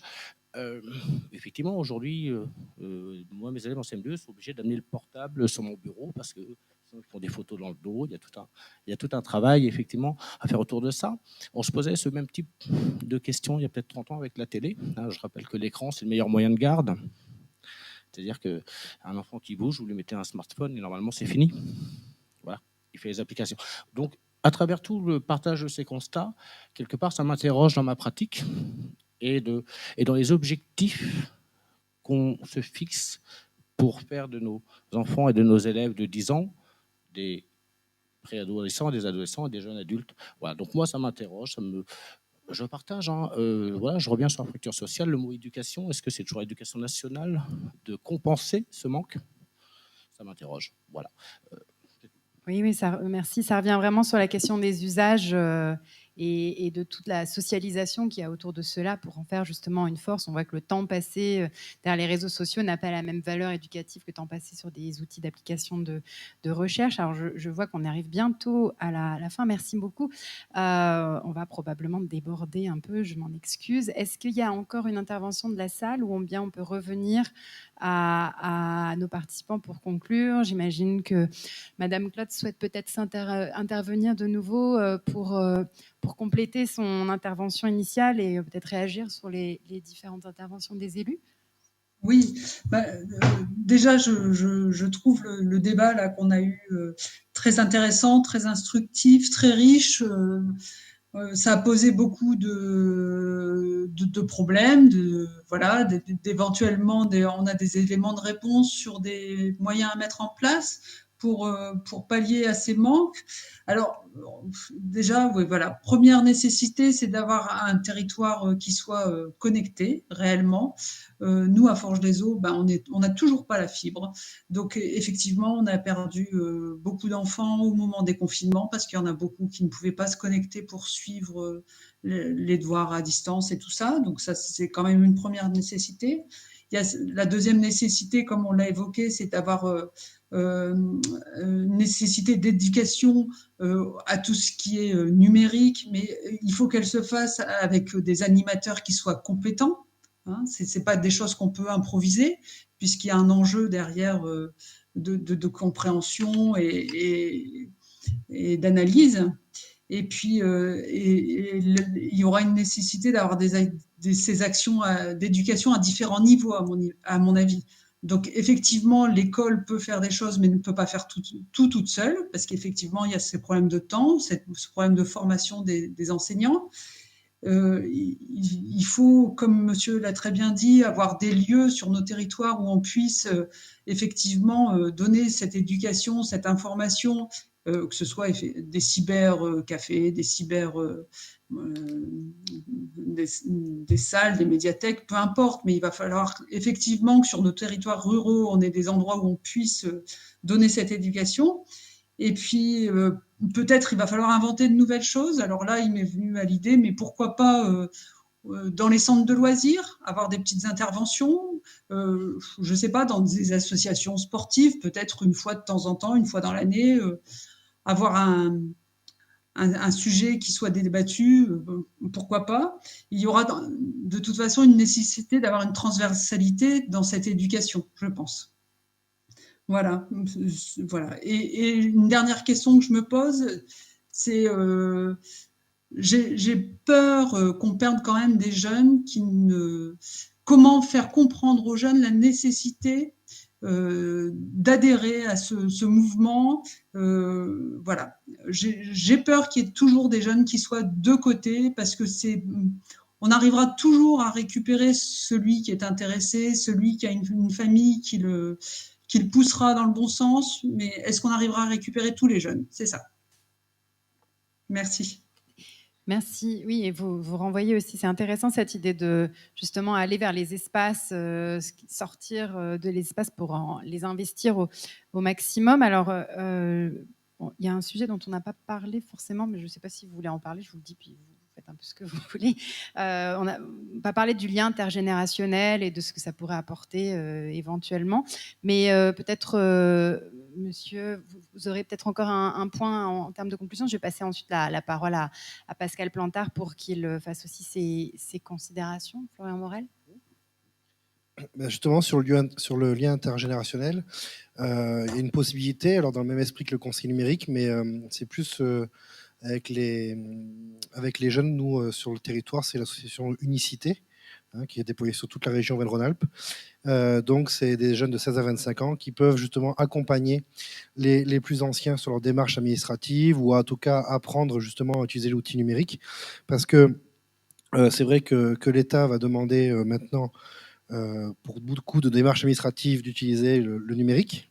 Dans le même temps, le fameux en même temps, on ferme les trésoreries, par exemple, de proximité. Donc, il n'y a plus de guichet, il n'y a plus la possibilité de pouvoir compenser le déficit en numérique par le physique.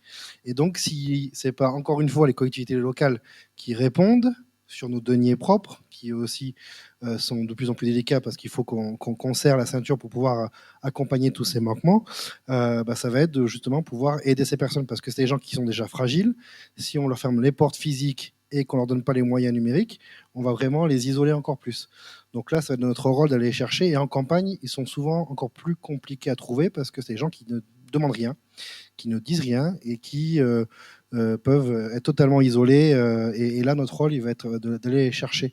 Donc, continuer à faire des campagnes de terrain, à être au courant de ce qui se passe dans nos territoires. Sinon, c'est des gens qu'on va complètement laisser pour compte. Donc là, c'est notre rôle aussi.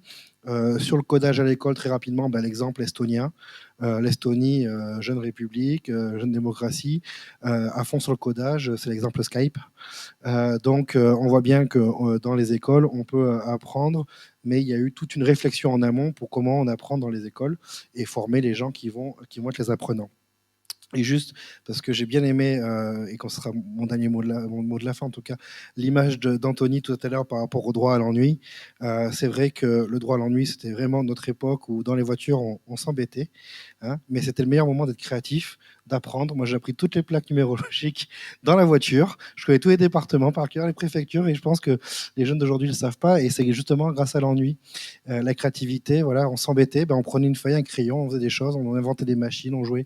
Voilà. Et je crois qu'il faut aussi qu'on soit vigilant élu à expliquer aux parents le droit à l'ennui. Tout à l'heure, justement, l'intervention du maire du Maine-et-Loire aussi, de dire voilà aussi sortir les écrans pour. Voilà, faut pas toujours donner la réponse. Voilà, on donne l'écran comme ça. Je le vois trop facilement. Des enfants de 3 ans, 4 ans qui se débrouillent vraiment, qui sont très bons. Hein, ils vont sur YouTube, ils mettent leurs chansons, tout ça. C'est incroyable. Mais ils savent rien faire d'autre, quoi. Donc là, il faut vraiment qu'on réagisse et qu'on aide les familles les plus en difficulté, qui souvent la réponse, c'est l'écran.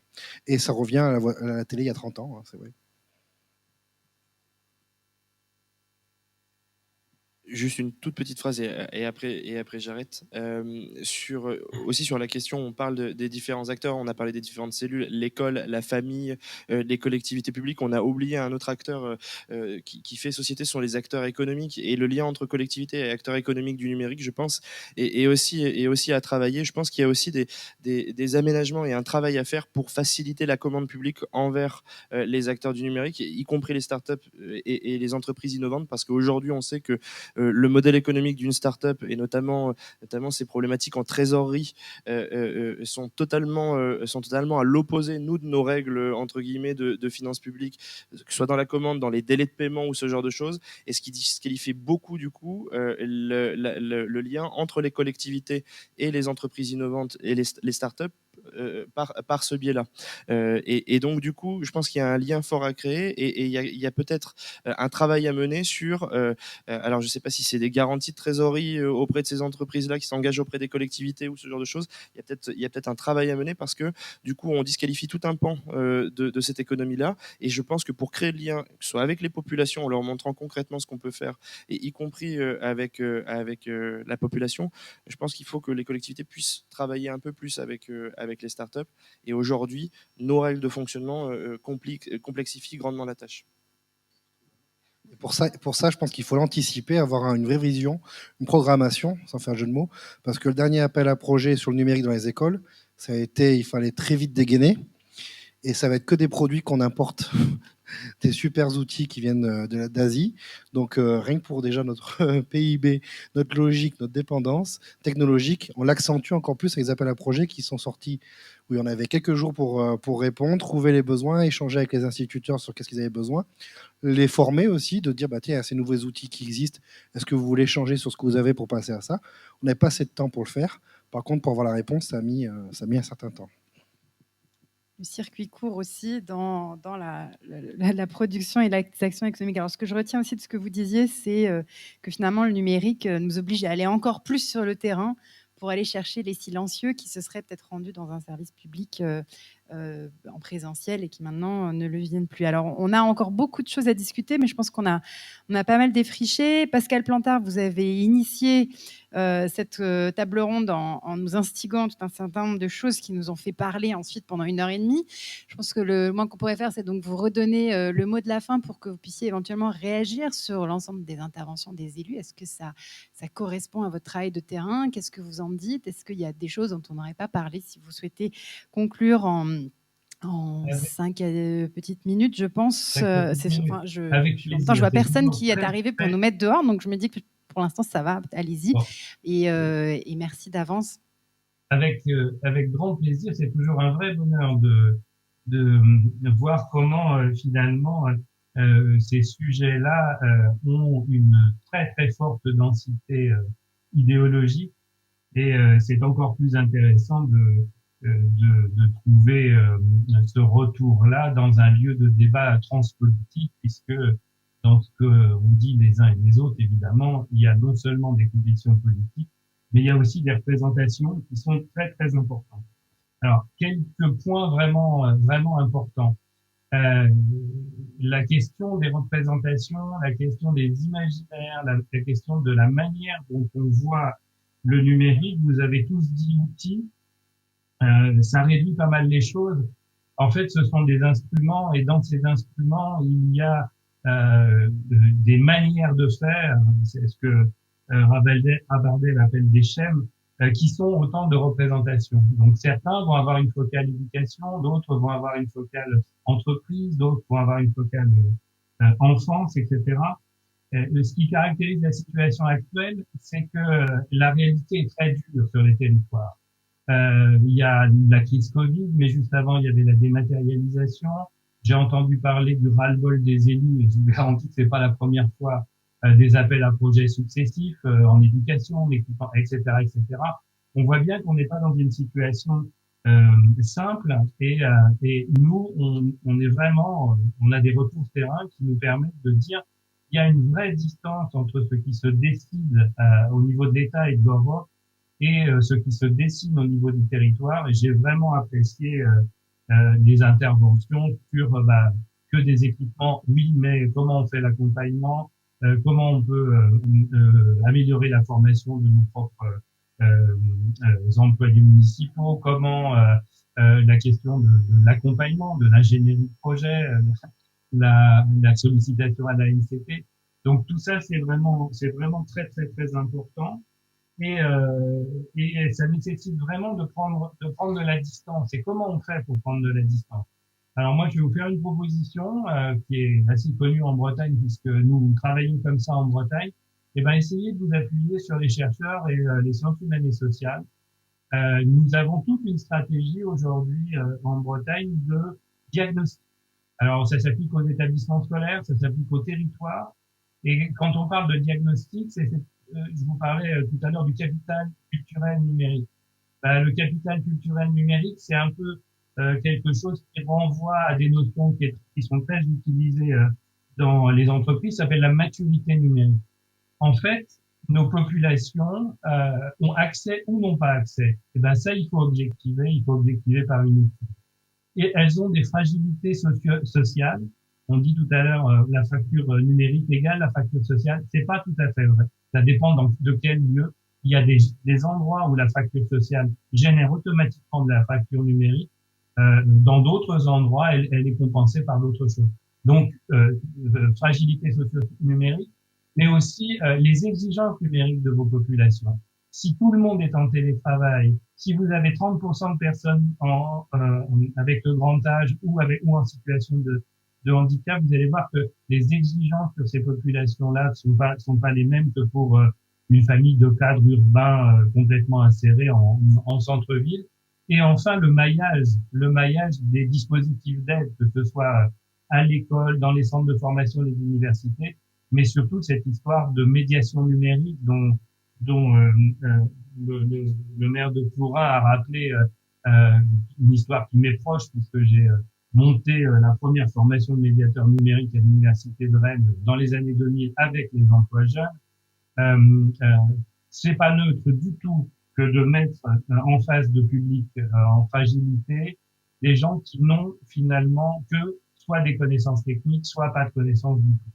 Et donc là, il y a un vrai enjeu, et c'est un sujet de controverse que j'ai porté avec les collègues de la NCT. Moi, j'ai commencé le tout début de ma carrière, c'était en 84, dans un institut d'initiation à l'informatique individuelle. Ce que je suis en train de vous dire, c'est que la médiation numérique est contemporaine de l'arrivée des micro-ordinateurs. C'était pas la même. Les collègues ont dit tout à l'heure, nous, on a appris avec les ordinateurs. Évidemment que toute cette histoire-là a besoin aujourd'hui d'être pérennisée. Ce sont des vraies formations, ce sont des vraies compétences qui ne se réduisent pas, et je conclue un peu là-dessus, à la question du code et de l'apprentissage informatique. Je reviens sur l'intervention du collègue maire et enseignant. Aujourd'hui, tous les lieux, l'éducation nationale est une espèce de norme en France très pesante. Enfin, la représentation que nous avons de l'école est une norme très pesante. Je ne parle pas des acteurs et de l'éducation, je veux bien me faire comprendre. Or, aujourd'hui, clairement, dans tous les pays du monde, on a parlé tout à l'heure des pays baltes, on peut parler des pays nordiques, on peut parler du Canada, eh bien, en fait, l'accès au savoir et la promotion des apprentissages se fait dans tout un tas d'autres lieux articulés avec l'école. Vous avez été nombreux à parler des médiathèques, des bibliothèques. Beaucoup de médiation numérique se développe dans les associations, dans les territoires ruraux, dans les clubs, les anciens clubs informatiques sont devenus des clubs de gamers, des clubs de programmation, etc., etc. Et en fait, je pense que c'est un faux débat que de se raconter que l'éducation nationale doit porter le code, l'éducation aux médias, l'éducation à la médiation numérique, l'éducation au risque, etc., etc. C'est quelque chose qui doit être fait collectivement, et peut-être que c'est un peu difficile d'avoir ce dialogue-là aujourd'hui avec la grande maison éducation nationale, mais c'est pourtant de ce côté-là, et ça va être mon mot de la fin. Vous savez que dans les imaginaires, il y a les imaginaires numériques, il y a une grande ligne sur les imaginaires, il y a des mythologies très très fortes, et il y a une ligne d'un côté du contrôle complet, le Big Brother, je crois que ça a été cité tout à l'heure. Le Big Brother aujourd'hui, c'est l'économie de l'attention. C'est-à-dire tous ces dispositifs qui font que vous allez être capté à longueur de temps par les réseaux sociaux, par les puces qui remontent là de vos smartphones, etc. Et que ça, c'est un modèle économique qui est très très aliénant et qui est globalement anti-éducatif. Mais l'autre modèle qui a favorisé l'invention du micro-ordinateur, qui a favorisé l'invention de l'Internet par Tim Berners-Lee, c'est le village planétaire. Je ne sais pas si vous vous rappelez de ça. Le village planétaire, c'est un roman de Marshall McLuhan qui raconte que finalement, bien avant l'invention de l'Internet, les réseaux peuvent permettre aux humains de vivre dans un village où on a le droit de s'ennuyer, où on a le droit où on a le droit à la nature, où on a le droit à une vie paisible, parce que on serait tous interconnectés de manière responsable, de manière citoyenne, etc. Et ce texte, il a 50 ans. Donc voilà, je trouvais que c'était une belle manière de finir cette table ronde que j'ai trouvée très très riche. Merci Pascal Plantin. En tout cas, nous ici, on ne s'est pas ennuyé. Enfin, en tout cas, je ne sais pas vous dans la salle, mais nous, pas trop. Donc, on va avoir le droit de le faire après, j'imagine. Je vous remercie les uns et les autres pour vos interventions. On va retranscrire tout ça. C'est le travail de Ville Internet, donc de l'intégrer dans la consultation qui va contribuer à la motion et évidemment le traduire aussi sous forme d'article. J'invite celles et ceux qui ne sont pas souhaités intervenir à contribuer aussi à cette consultation. Vous verrez un petit peu partout des QR codes que vous pouvez flasher pour tout de suite aller sur le site de la consultation ou bien vous rendre auprès de mon collègue Antonin qui est à l'entrée pour vous orienter. Et puis rendez-vous donc le 7 octobre pour le congrès, le 3e congrès national des élus au numérique. Merci à toutes et tous. Encore désolé pour le retard et très bonne continuation à tous dans le cadre de Ruralytique.